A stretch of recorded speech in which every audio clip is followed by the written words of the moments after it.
brain. Welcome into his frequency. Enter at your own risk. Come be at peace with me.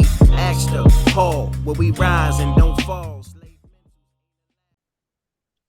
So you said a lot of great stuff, D. I'm thinking about the difference in dialogue or discourse between like what we see, like what we see online, what's getting the most views. Like you said, these arsonists are getting the most, have the largest platforms. But then many times the conversations that we're having privately don't mirror that.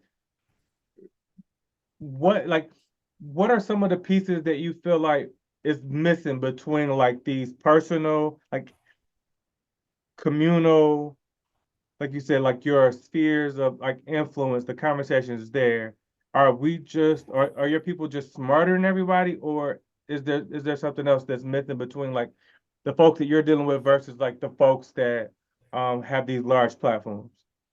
Um, just I think in general, I've gotten to speak to a couple fellas who kind of just seems like they're leaning towards that ideology or that rhetoric that comes from those arsonist platforms.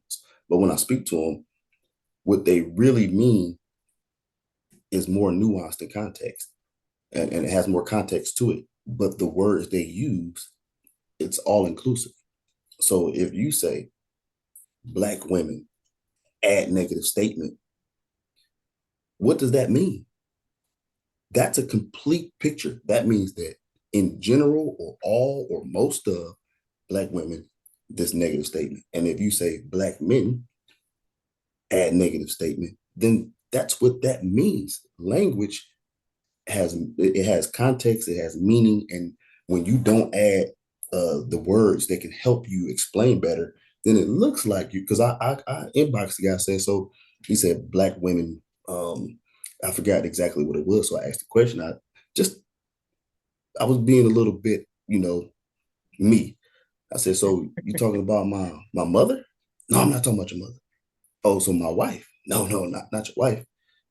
My sisters? No, no, no, no. My aunts? No, I'm not talking about them. Okay, but you said black women. Yeah. Those are like my family members, my daughter. Like, what are we talking about? So instead of using the words that can help you expand what you really mean, a lot of people lack it, or they're just not they're not equipped to, except for when you're hearing it, right? So if you're hearing that same type of language being spoken about whatever class you're in, then you take it as totality. So it shouldn't be that difficult for you to understand how the other side takes it when you speak that way. And that's what I've dealt with. When you get into the weeds of this, most people aren't hardcore, uh, just deep into it like that. But what they put out causes that battle. And then the responses on social media, those are almost never uh, civil discourse. They're usually some kind of fight.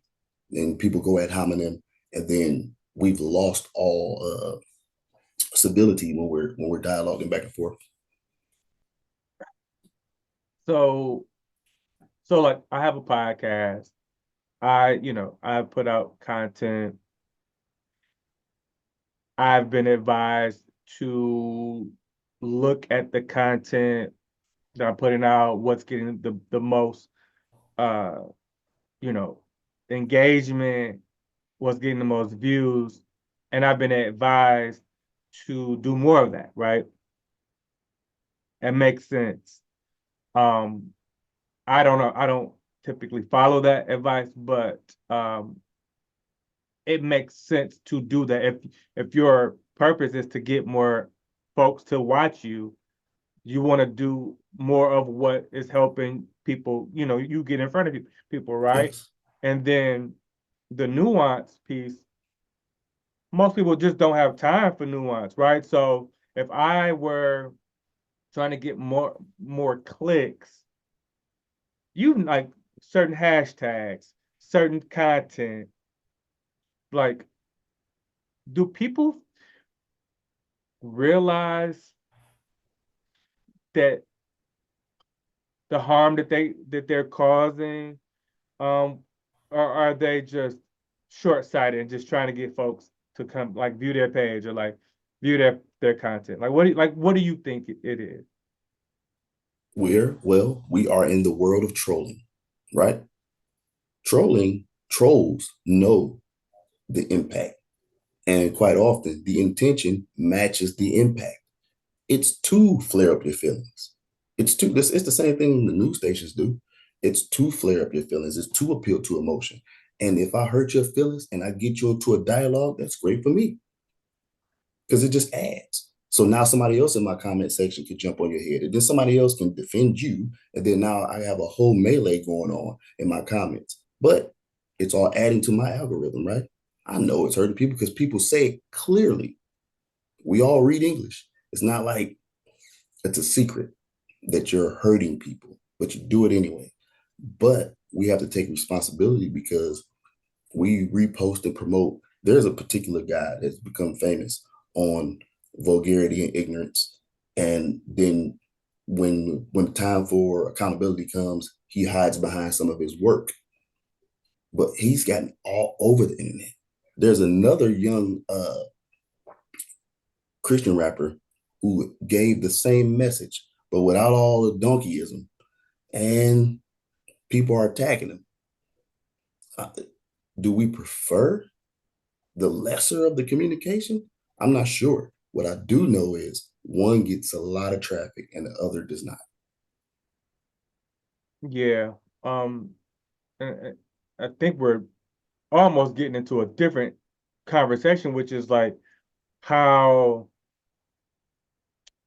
attention is like it's like a new, no, it's not new. It's a drug on its own, right? And it's people like it.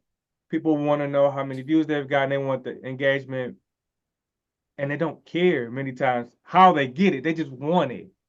Yeah, That part isn't new. It's just that more people are able to get it now than ever before, right? You exactly. had to have most of the time you had to have be bringing something unique to the table, some sort of talent, something that you were displaying, some form of like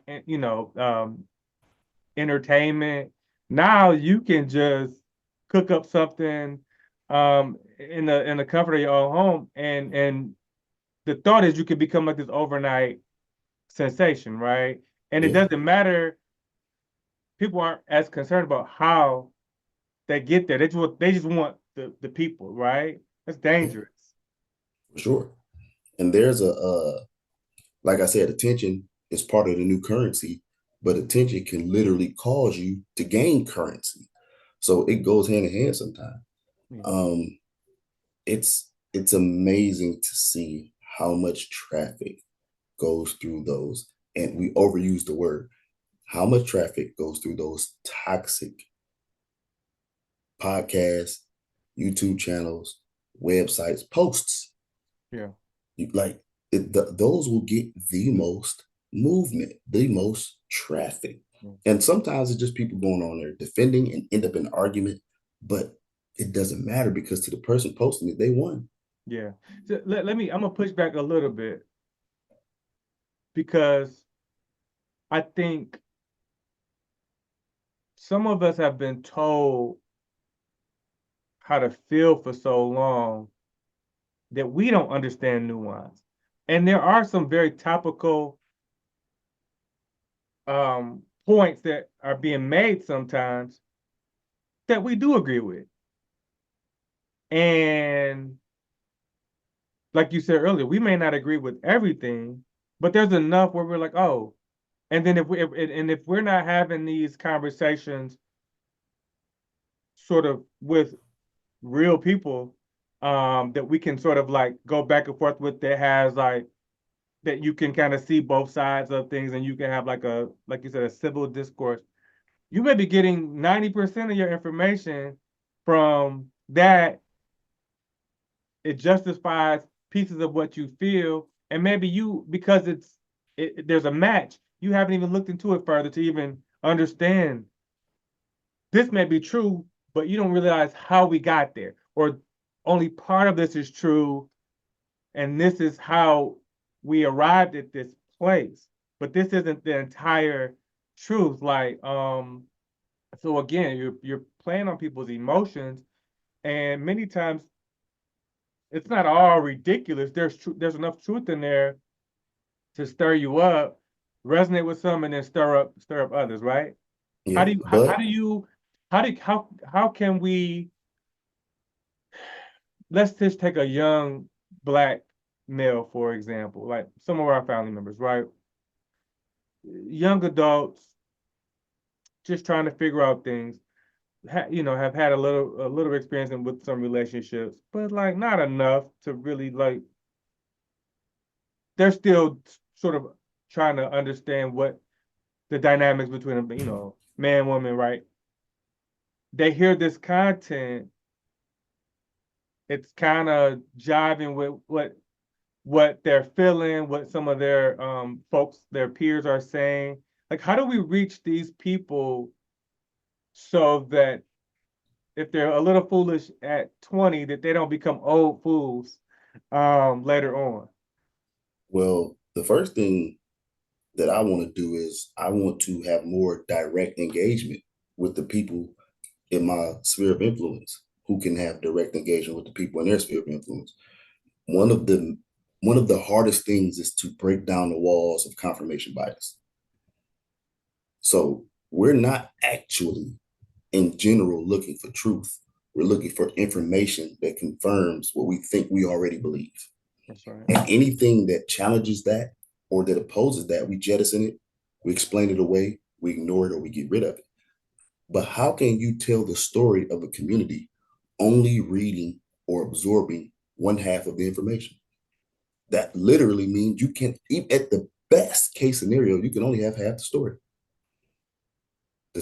Another thing is there are people out there who can explain your context as a black man or a black woman within the community without the other stuff. They exist.